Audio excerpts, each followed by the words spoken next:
when you see how many young girls who play soccer are at Thorns games, how inspired they are by the professional women, that's huge for a community. And that's something I'm really excited about, is to really, put something out there that's really inspiring to the girls who hadn't had role models in their favorite sport. Yeah.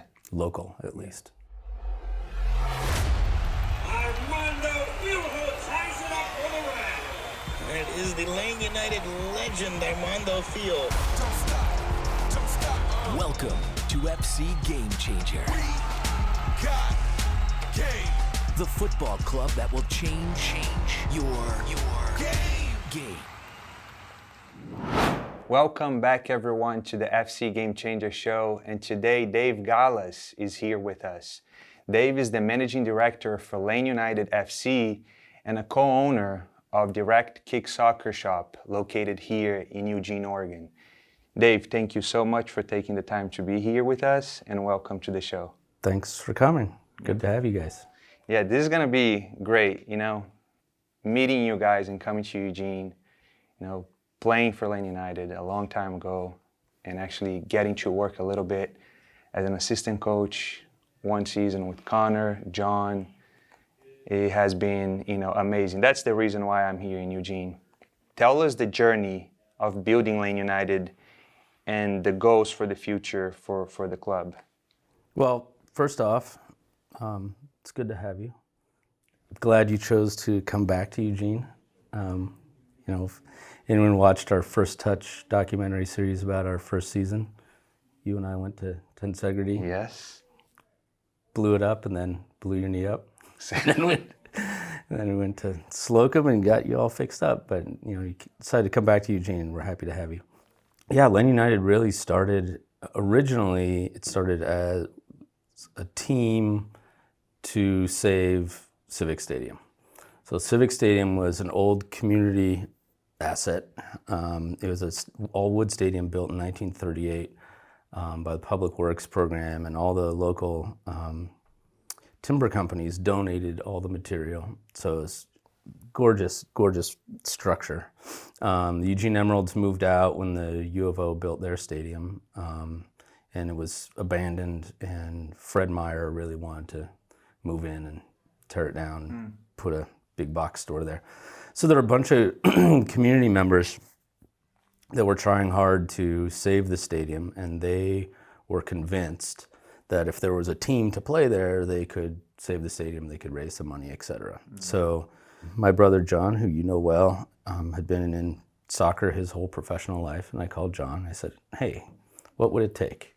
And we were like, well, we can build a team. So yeah, I started talking to a few friends of mine, who were in graphic design, et cetera, and we just started coming up with a brand. We came up with a name, and we just sort of threw it out there. We printed some USL EUG stickers and gave them out to bars to hand out to people, and it was really just grassroots. And once that started getting a little bit of traction that we could maybe have a team here, we literally just started passing the hat. We asked people to become, members, charter members of our club for $40 a pop. And then we had a few people who came in at the $500 level. And that was never going to get the club off the ground, but what it did do is prove to people who had deeper pockets that it was a viable thing. And so then we got that next level investment, and called the league, started doing our paperwork, and 10 years later, here we are. 10 years later, this is going to be the 10th season. Yep. And it was so long ago, my God, because when I came in, it was that 2013. Yeah, 2014 season. 14 season, yeah, right, 1 year. We got our franchise agreement all done and dusted, I think July 18th of 2023. And that was the same day we hosted the Timbers U23s at South Eugene High School. Yep. That's been so long. How crazy how time flies. You mentioned, the Civic Stadium and all of that, and now we have a brand new stadium. and I assume that's the home of Lane United. Yep. It's been established that way. Yeah. So I serve on the board of Eugene Civic Alliance, the organization that was able to save the stadium. Unfortunately, 3 weeks after we got the keys, 4 12-year-olds with matches burned it to the ground. That's right. That was a rough day.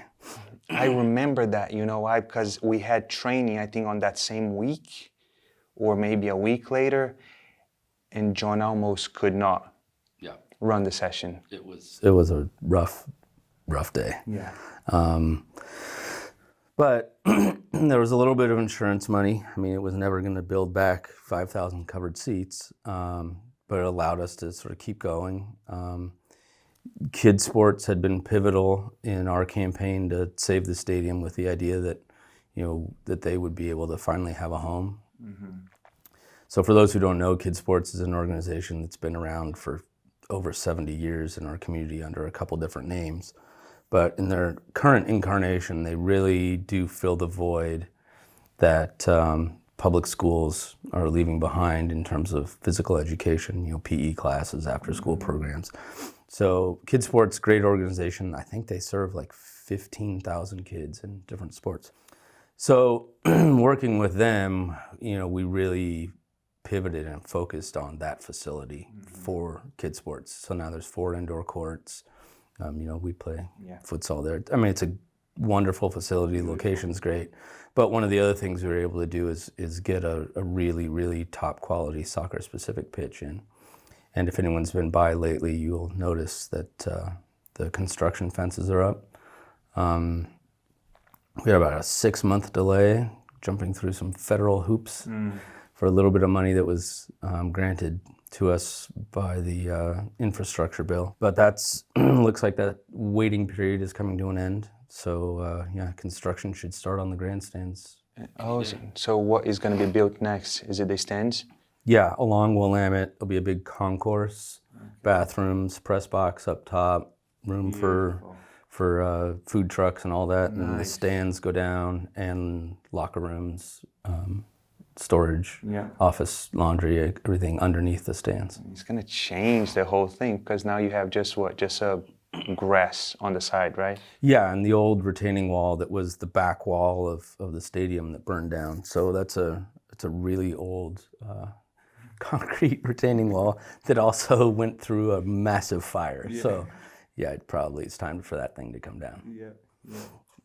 You mentioned in the beginning about, when I came here and I had the ACL injury, and then I came, and then I was watching that documentary the other day, and it's funny, the documentary is with one, I'm not gonna mention names, was with one doctor, and after we went to Slocum, you're like, hey, we have to do something for you, and I think it's gonna be the best thing for you, and you called it. You said, we need to get you this guy.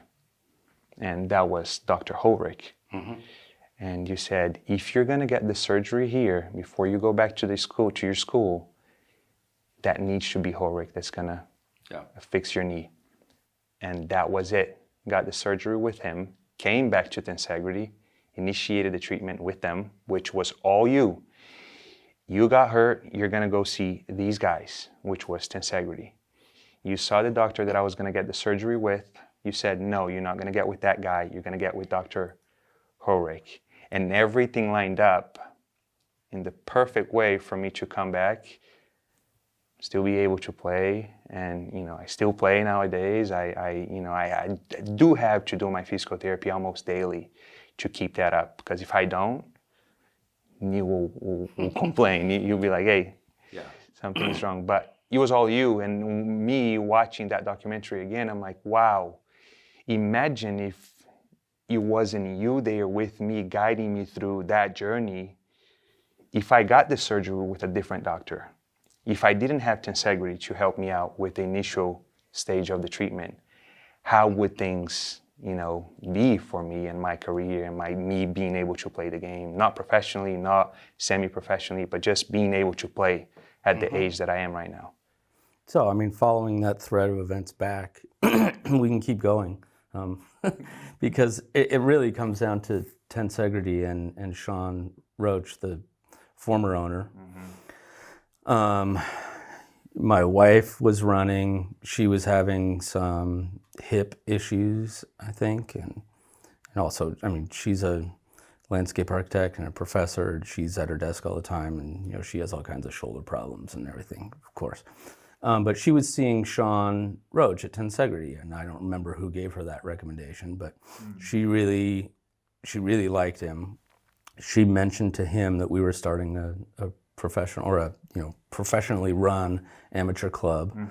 And you remember Sean, he was always very, very research based, and he kept up on all the reading. He loved working with high-end athletes. And so Erica introduced us. I was talking to Sean. He ended up being a sponsor of Lane United. But I ruptured my Achilles. That's right. And I did my PT at Tensegrity. And then Sean and I think he just liked talking to me because we'd talk a lot. So I always got Sean personally to do, my PT and, whatever movement stuff he was doing. So we would talk a lot. And in talking to Sean, he would tell me that he's, the research suggests that success in ACL surgeries is down to the doctor. And in his estimation, there were 3 in the country that were top notch.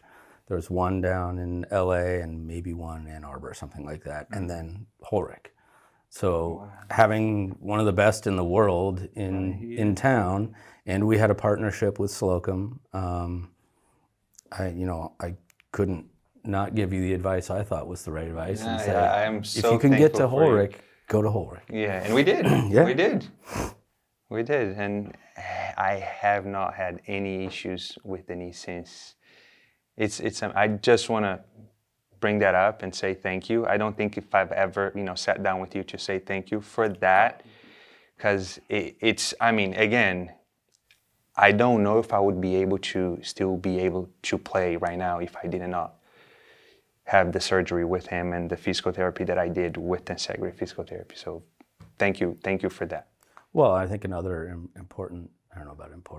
another story we should throw in is before you re-tore your ACL, we're doing the return to play protocol at Tensegrity, and I took you in, and they had a pretty elaborate series of things they wanted you to go through. Taylor, Cooper. Yep, and they were measuring anything and everything. The pressure plate was certainly a little bit of your downfall, a little wobbly. Exactly. But on the strength part, that was fun to watch because you blew it up in a way that they could not. It's still comprehend. the record. I bet. It was fantastic. It was amazing. They did tell me though, they said, strength-wise, you're good. You should not go back fully. Right, and that's what we did. It's okay, no contact. Exactly. It was just unlucky. It was just myself being a little bit dumb as well, trying to push a little bit harder when I shouldn't. Well, I think when Holrick went in to do the second surgery, I think you had mentioned that, when they opened you up that second time, they saw some things that they wouldn't have done. Exactly. He had to call the first doctor that I had the surgery with just to fact check to see, hey, are you actually doing this with athletes? But yeah. Now bringing it back to the team, and now more specifically to a player, what are you looking for as the managing director of the club in a prospective a player coming in? We want to win, of course. We want to give the fans a good experience, and the fans always walk out happier when we win. That being said, we take the players' involvement in our community very seriously. We want to bring players in who represent us in the community the way we want to be represented, but we also want these players to represent our community as a whole well when we travel. and then when they go on, hopefully in their professional lives. So there really is a certain level of respect, humility, integrity that we look for in players. We have our sort of guiding principles that we give out to all the players before the season, et cetera. And it's, when John's recruiting, he talks to, some of the best players in the country. I mean, this last year, we had literally the best player in the country playing for us. Who is he? So Duncan McGuire That's won the Mac Herman Trophy. Wow. So, yeah, we have, Kyrie Shelton play with. He's second pick overall in the MLS draft, still playing. But, these are the guys we're proud to say played for us. And not just because they're exceptional players, but because they're exceptional young men. And John has access to, talk to at least a lot of players. And it's part of the process is to say, are they coachable?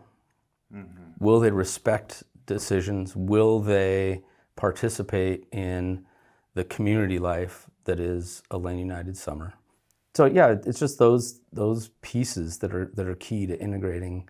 It's such a short season, and the fans are so desperate to connect with these players that if we have someone that's problematic, we'll send them home, no question. But we prefer to not get them here in the first place. So those are the things we look for beyond the field. Yeah, that's good to know because it's not just the game. That's not just how good they are. They also have to fit in, and we have to run a business, and our business is, sports is a sports fandom is a tribal experience. If you're embarrassed by your players, that's a tough ticket to sell. Literally, yep. So let's say you have the roster ready for the season, you already have all of them picked. For even for the upcoming season now, what can you tell them in terms of what's the experience that a player can expect coming, to Eugene and playing for Lane United for that period of time during the summer? What we tell them, it's really twofold. One is we will treat them very professionally, and we expect the same from them. We make sure that they have everything they need. We make sure that we're taking care of all the logistics. We're communicating. They know when training is. They know what we'll be doing during training. We also expect them, since day one, we expect them to participate in their Fit for 90, like we asked you to do, so that we can plan, so that we can prepare, so we know where people are in their just sort of wellness, in those cycles. We need to know where people stand, what their readiness is. But we expect them to participate in that. We also expect them to participate in community events we have. I thought it was great when the Eugene Marathon was scheduled right at the beginning of our season, and we could man the water stations, as a team. That's cool. We'd be out there and all the runners would see, and we're handing out water and Gatorade as a team. Yes. That scheduling doesn't line up that way anymore. But those are the kinds of things that we want to make sure that we know that they're on board with, and we expect them to participate in.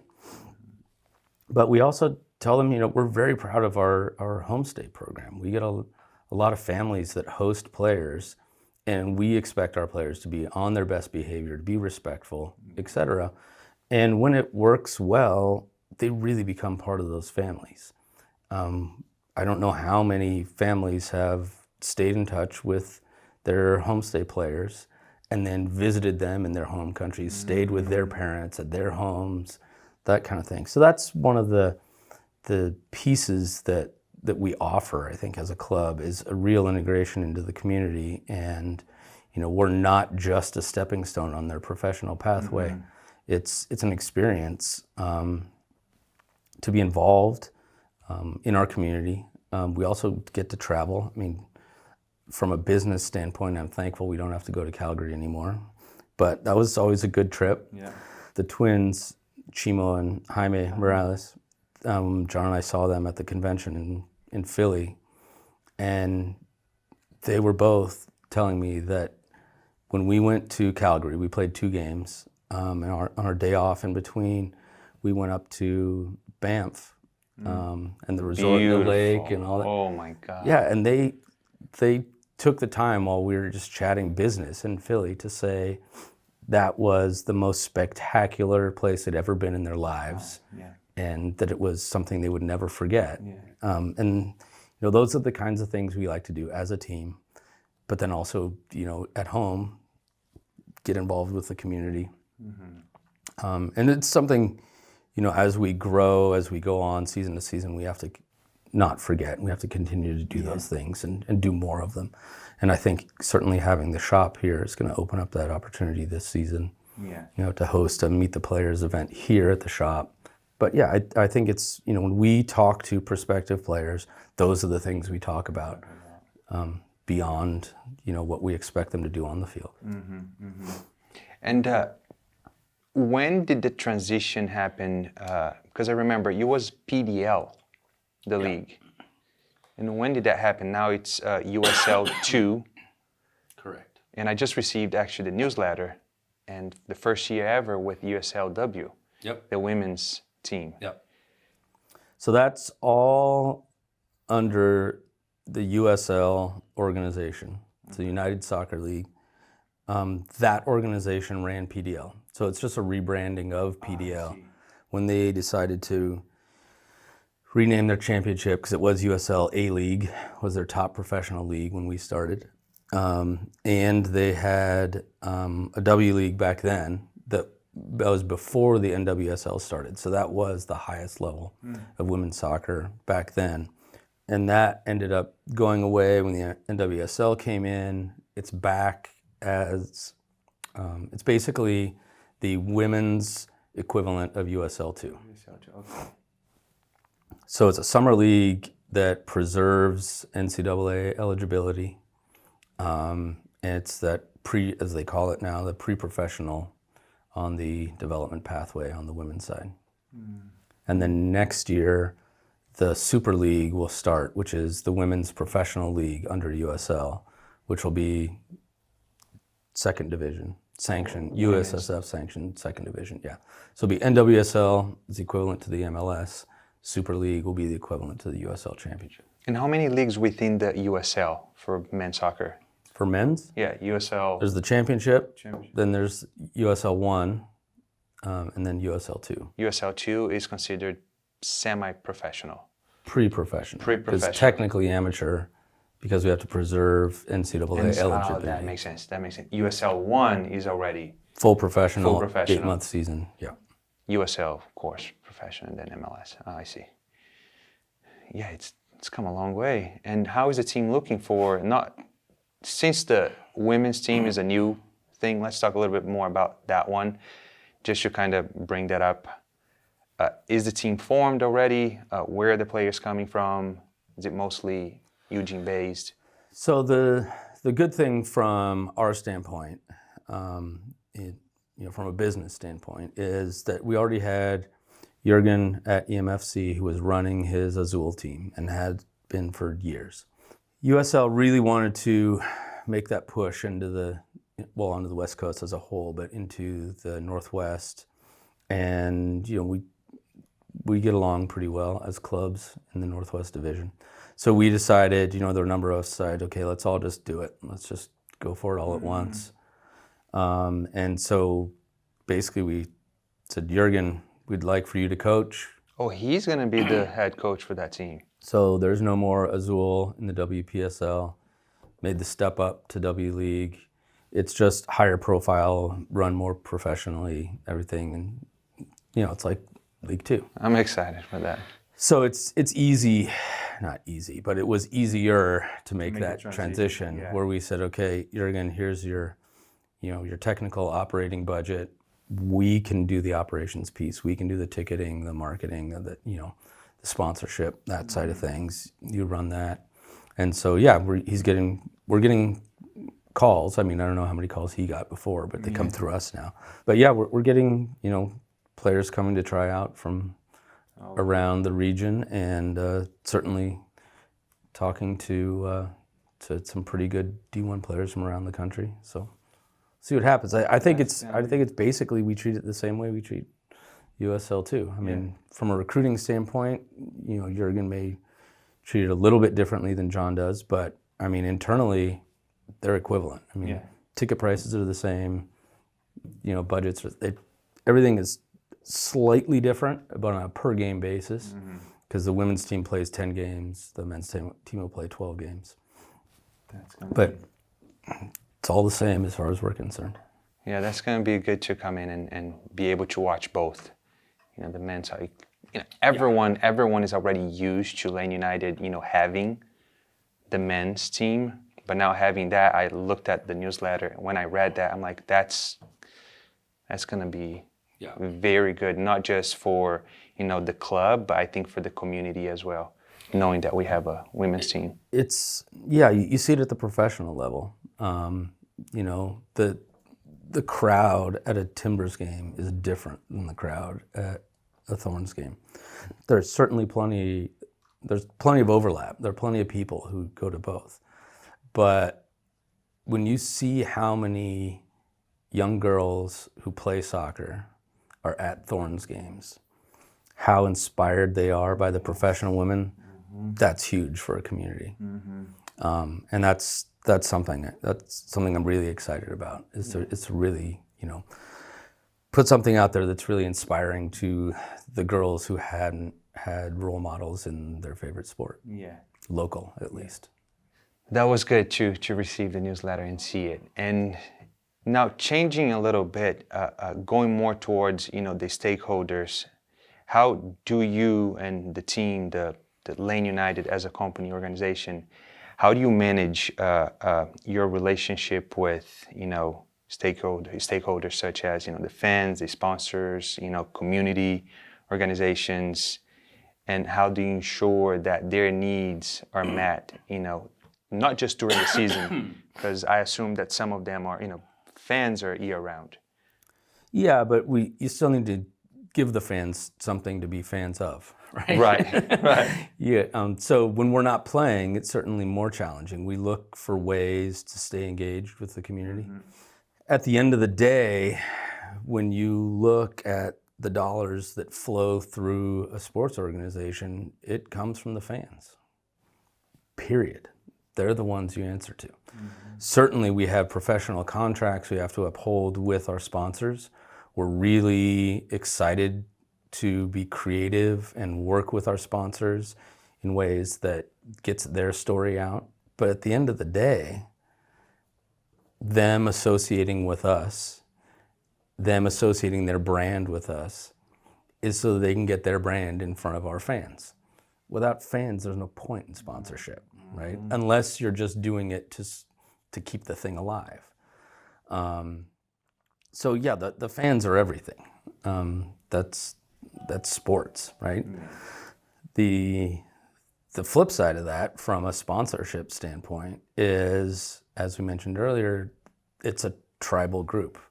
So strictly from a marketing sense, it's a valuable group because they're so committed. They will follow the team. I mean, we have fans that travel. I mean, we had fans that traveled to Canada every year. That's crazy.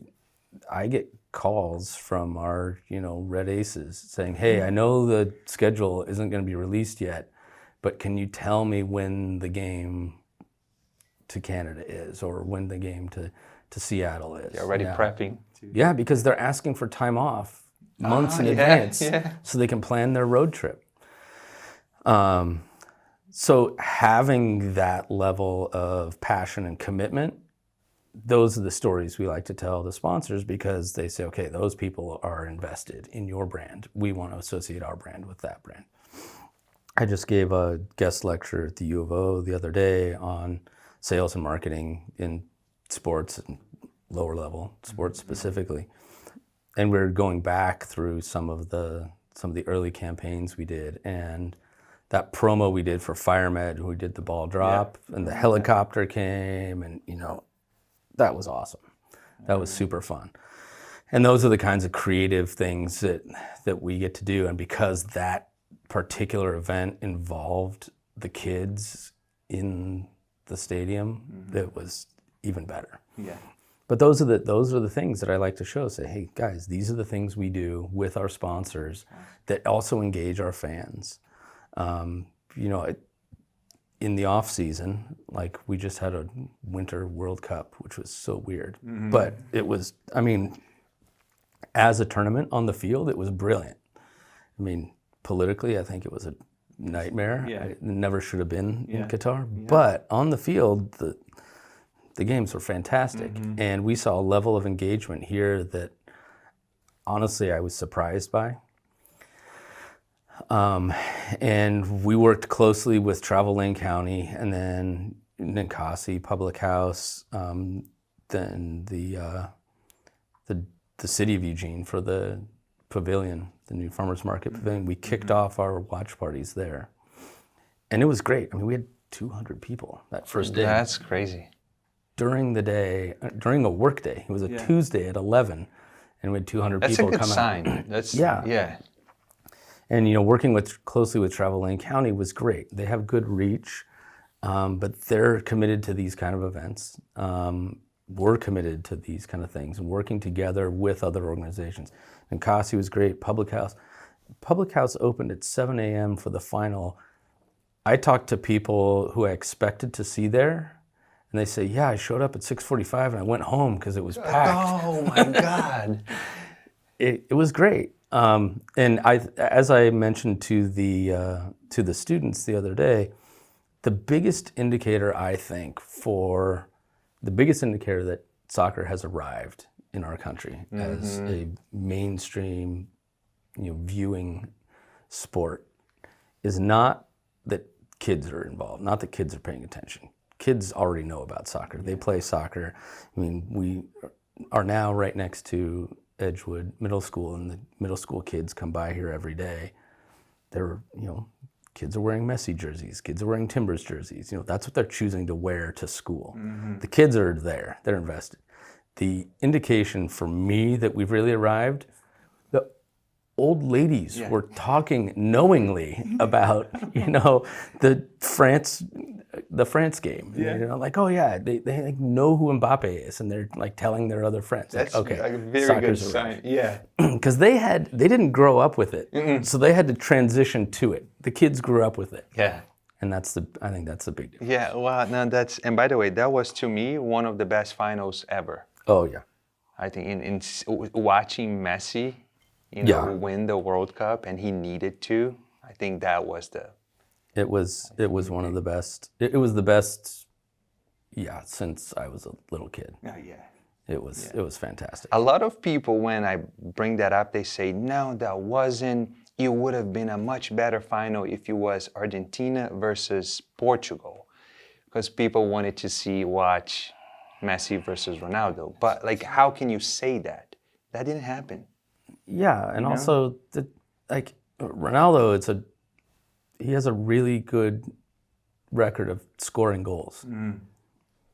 He's not even in the same conversation. No. You can't even. Different level. Yeah. And I think, France-Argentina is a great story just as a neutral. That you have the defending champs going up against. For the second time in a row, going to the final. Defending champs going up, trying to defend their title against arguably the best player of all time. Yeah. He has to be at this point, Messi. I don't think it's a conversation worth having, but if you're gonna have the conversation, Ronaldo's not in it. No, he's not. No. He does have the stats though, and I really appreciate how much he's worked hard to get to the place that he's in. Unbelievable work ethic. Yeah. Unbelievable scoring record. Yeah. But he's not in the same class with Messi, Maradona, Pele. No. It's just natural. It's just something different. Yeah. You mentioned fans, and being the most important thing, the things that the piece that you care the most. Let's talk a little bit about the Red Aces. Have they been with the club since day one, or they were created a little bit after the club was established, and how they're doing nowadays? They, in a sense, the Red Aces came first. Interesting. In a sense. So we put out they weren't branded as such. You know, they came up with their name and sort of their logos and all that stuff after. That original fundraising we did around Lane United, starting a team, you know, I worked with my friends, like I mentioned earlier, doing the logo design, and John and I came up with the name, and you know, we put it out there and we passed the hat. When we got those other investors in, the deeper pocket investors, we were trying to figure out what we do with all the charter members, all the people who donated to the club, you know, on just an ownership, you know, side of things. What do we do with that group? And certainly we didn't want to say that we had 500 owners or whatever in the LLC legally.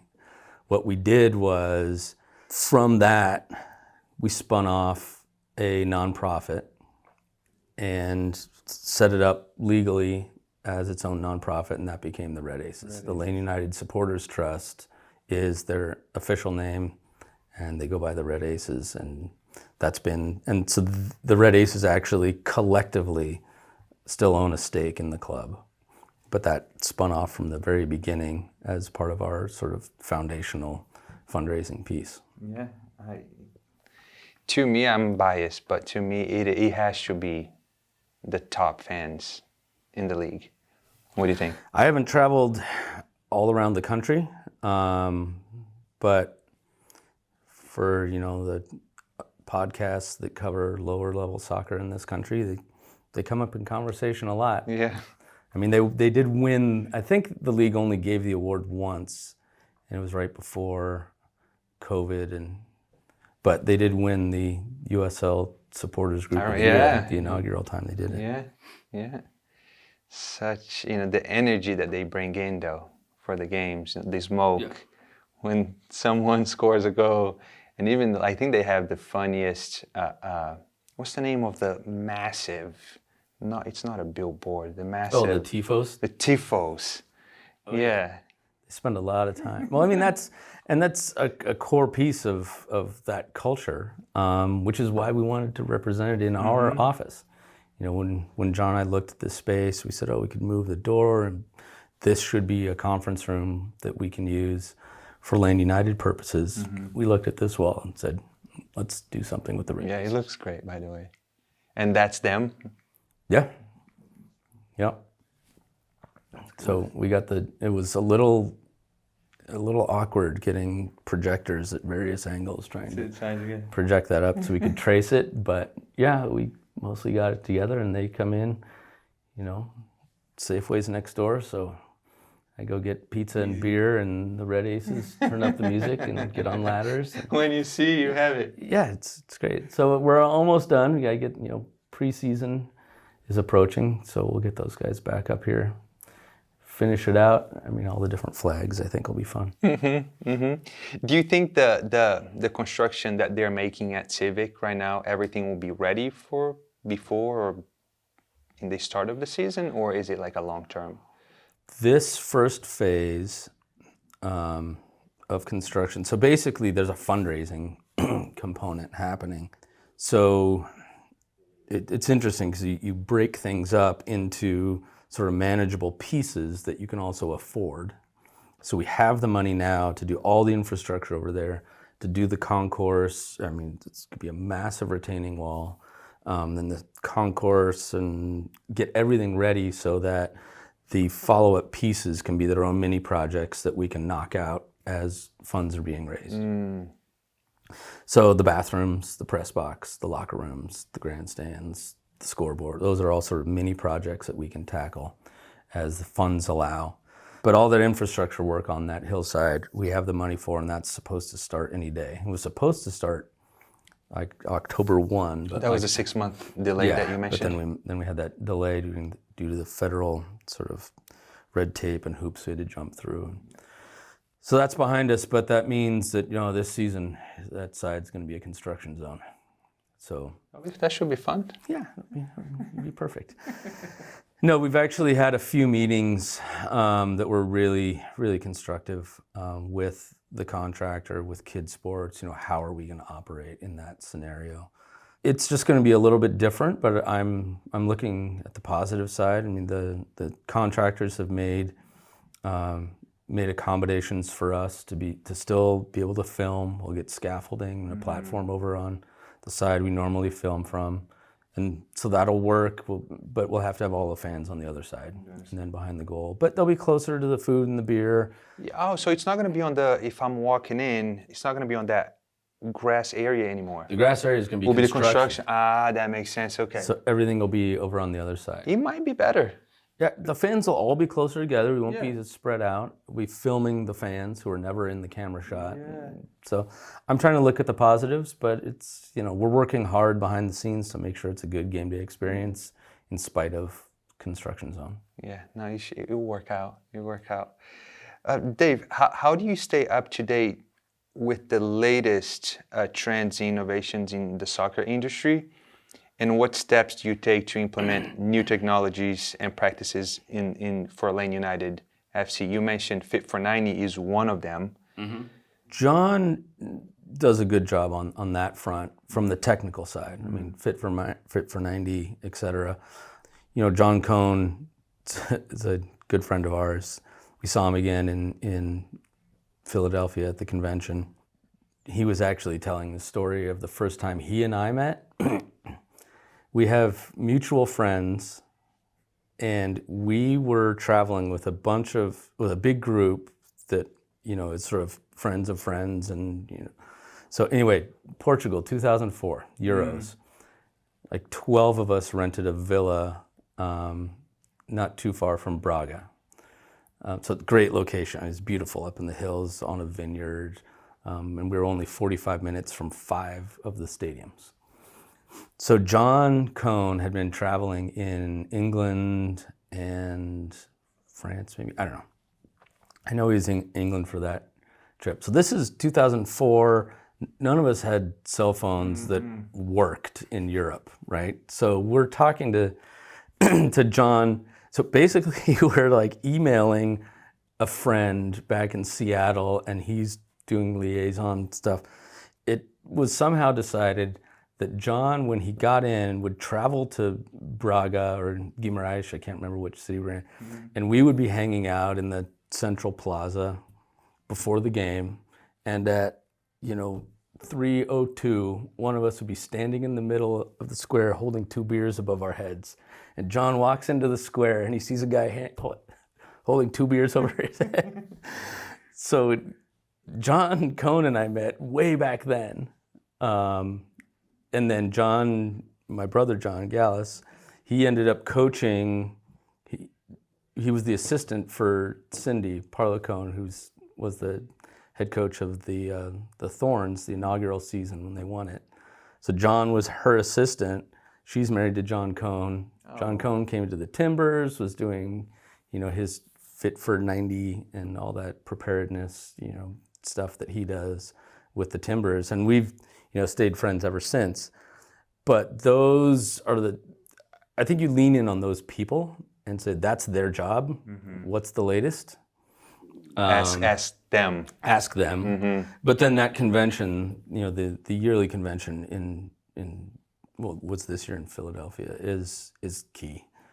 That happens once a year? Once a year. It's the United Soccer Coaches. Used to be NSCAA. Yeah, you meet a lot of people who are doing new things. It gets the juices flowing too, in terms of your own, how you approach your own business, how you approach the latest technology. I mean, John Cohn and I have been having a conversation for years about how we treat player data, how we can integrate that into the back end, in how a club manages all its data, not just players, but its fans. It's how do you manage all of that much broader in a way that is efficient and makes sense and can give you some powerful analytics. And a lot of that was spawned from me going and listening to a talk that a guy gave about, it was an MLS team, and he was, bragging about his tech stack. And he used 7 different pieces of software that all had the ability to message his players. And I was just like, and that wasn't the purpose of each piece of software, but it all had, I'm like, why aren't these things talking to each other? So yeah, just going to the convention, I think it's huge. You get inspired by hearing things that other people are doing, and they do a good job of getting international, clubs, their coaches, their analytics departments, et cetera. So you get exposed to a lot of that, but then it's reading and just. Now, the Fit for 90, because nowadays I think it keeps growing, right, with the data analytics for each individual player. Yeah. Too, it's not so much now, okay, we have a group of, let's just say 18. You all train the same. John Cohn's talk in Philadelphia was fantastic.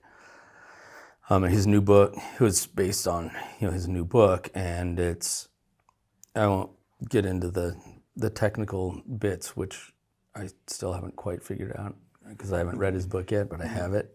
But a lot of it was, especially at the youth level, Fit for 90 and what we do is how well you're doing right now.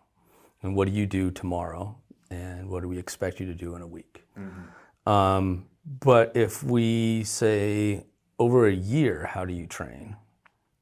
Especially when kids are hitting puberty and things are changing so dramatically, like how do you train a system that's already changing on its own? Because the point of training is to change your system, right? Hopefully your system is developing good habits, it's performing more efficiently, it's doing all this. How do you optimize that transformation within a system that's changing dramatically on its own?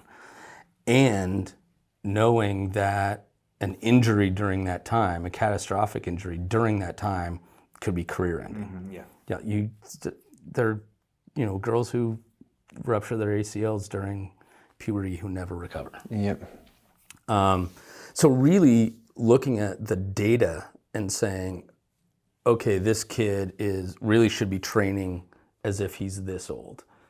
He late onset puberty or early onset, or and then you overlay that over the fact that we train by birth year. Like, well, if one kid was born in December and another kid's born in January, same birth year, they're a year apart. You have to account for that. And so these are the kinds of things that John Cohn is doing his research on. John Gallus and I read the book, we figure what can we apply to our guys? Who's doing the things? And of course, as a PhD researcher, John Cohn is going big. Let me look at the whole system. What is the ideal way to navigate through this? And most people are overwhelmed. They say, I can't do that. A lot of information, yeah. Well, not just a lot of information, but like, I got kids who just aren't going to participate because they want to go skiing or they want to go to the mall with their friends, see a movie or something. So what are the practical pieces you can take away from this massive body of research that's really, really insightful? But what are the key pieces you can take away and apply to your situation? And I think Fit for 90 is a really important piece of what we do, and it's a piece that can move with the players back to their colleges. Preferably they're already doing it, and we get to see some of that data before they come in. I think it's a really fundamental piece, but it's a relatively low bar in the grand scope of things, of what's possible. But yeah, looking at those things where we can say, okay, this is what the player's looking like. Duncan had a little bit of an injury while he was here with us, but being part of that Fit for 90, John was monitoring him and getting him, and then he got back to school, and once his injury was over, he blew. I mean, he scored 23 goals. I think see how he important scored more goals than anyone in the country. And so it's also one of the frustrating things about having such a short season. You know, an injury, you're not playing, but you're training every day. You're part of a recovery cycle here, and yeah, and I think it's one of the reasons that coaches like sending their players here, because we pay attention to that. And it's not just that we honor their requests for limited minutes, because there are other coaches who say this kid only plays 90 a week, period. Because they're trying to save them for They that. want to save them for the fall season when they get them back. That's a really, really crude way of approaching your readiness cycles. Yeah. But if we're doing a good job internally and making sure we're never pushing those guys to the tipping point, then they come back to school ready, because we've kept them ready the whole time they were here.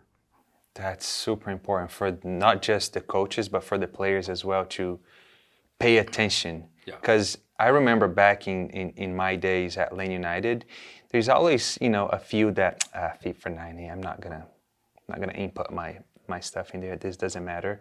But I think now the more, you know, we're listening to the data analytics and, you know, how that affects. Because I actually watched an interview with Ronaldo, I'm not gonna say the fat Ronaldo, the Brazilian, The original, Ronaldo, the original, the best of the best of the best, number 9. with the worst of the worst of the worst haircuts. Exactly, exactly, iconic. That was 2002. I think so, yeah. That was 2002, yeah. He had an interview and he said that. He said, back in my days, I was training the same way that, you know, a left back was training. They just asked me to run. Go and run miles after miles after miles. And it got to a point that my body could not sustain it. And that's why I ended up having the injuries that and if he was nowadays, he said he could have, you know, done things and trained completely different to save him from getting injured. Yeah, I think one of the key things in that sort of adoption rate among players, where they start to see, okay, maybe I should do Fit for 90. I think the first thing is they see the pros doing it. And when we start treating them like professionals and we expect them, like, oh yeah, I mean, like when we started 10 years ago, you know, I was talking to a bunch of coaches and a bunch of GMs from around the league, and like, how do you manage this schedule? How do you manage, you know, giving guys 2 games in 2 days on the road, you know, because that was common then. Like the day off in between was just like, no, it's too expensive. And they were just like, yeah, give them a bottle of Gatorade and a couple extra power bars. Like that was it.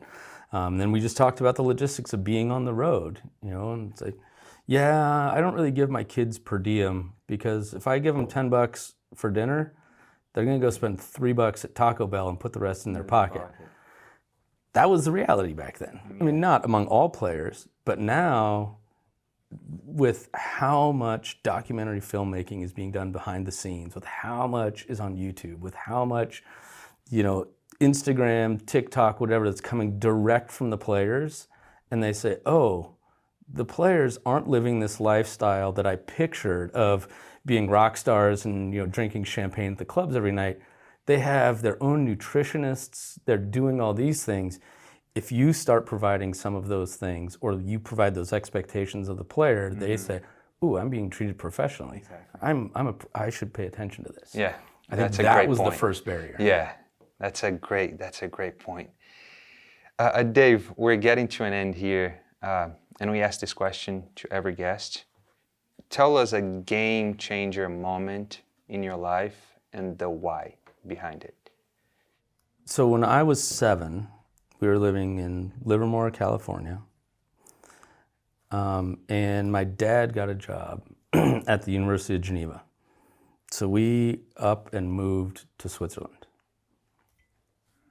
Just, okay, we're moving to Switzerland. So we got there, and the first day at school, I mean, Geneva, I mean, it's, hosts the UN, and it's a very international city with a lot of English-speaking opportunities. My parents easily could have sent us to an English-speaking school in Geneva. They didn't.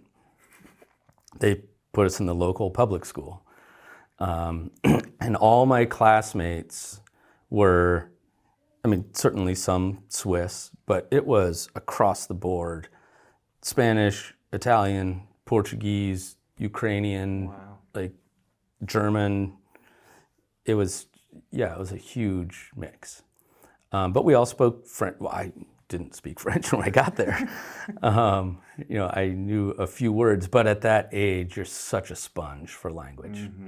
So within 3 weeks, I felt like kind of speaking with the kids. Yeah. But I think the game changer moment for me was that first day at school, when everyone wants to talk to you because you're like the new guy and you're from the States. That's where pop culture came from. Back then. Certainly. First recess, we're playing soccer. Oh my God. And they're just like, where do you play? I'm like, I played one season of AYSO that got interrupted by us moving. I still remember, I was number 8 on the Spiders in Livermore, California. My one season, I didn't know how to play soccer, really. I'd played a little bit, but at recess, that's all we did, was play soccer. And the kids didn't ask, do you play, can you play, et cetera. It's like, we're playing. And everyone was talking about the upcoming World Cup, which is in '78. Everyone was talking about how Kevin Keegan had just moved from Liverpool to Hamburg. Those big moves didn't happen then. And then there's this replacement they bought from Celtic, Kenny Dalglish, and how was that going to fare? But it was just the immediate immersion into the sport, into every waking moment, that you weren't doing something else. You were playing, talking about, thinking soccer. And that's beautiful. It was just natural, just became, and my brother and I just slid right into that culture.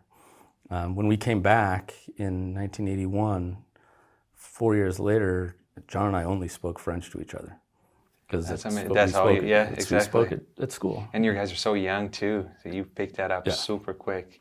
And that '78 World Cup, the Dutch team was amazing. Argentina won in a great overtime game, but it was, we were in Switzerland. Switzerland wasn't in it, but our apartment building would shake when a goal was scored. People were invested in the sport, and so just that cultural immersion, I would say, was the game changer for me. That's beautiful, Dave. Can you tell everyone where we are right now, the location that we're in, and where people can find you, the soccer shop, and also Lane United FC? Online, laneutd.com. We are housed here at Direct Kick Soccer Shop, 354 East 40th. People who live in Eugene will know it's next to the secret Safeway. Yep. And then dksoccer.com is our website. We sell all our... And it's an e-com platform. Absolutely. Right? Yep. Boots, balls, shin guards, apparel. So we house all of our Lane United merchandise through there as well. You can certainly go to the Lane United site and it'll link you direct. Working on a new 10th anniversary kit for this year. Can't wait. Got a couple of student designers working on it actively. Dave, thank you so much for taking the time to be here with us. And I'm really excited for this season. I can't wait to watch it. Thanks for coming in. It's great to have you. Awesome. And looking forward to seeing you in the stands. Definitely gonna be there. I wish I was in the field, but I'm too old for that. I can't handle it anymore.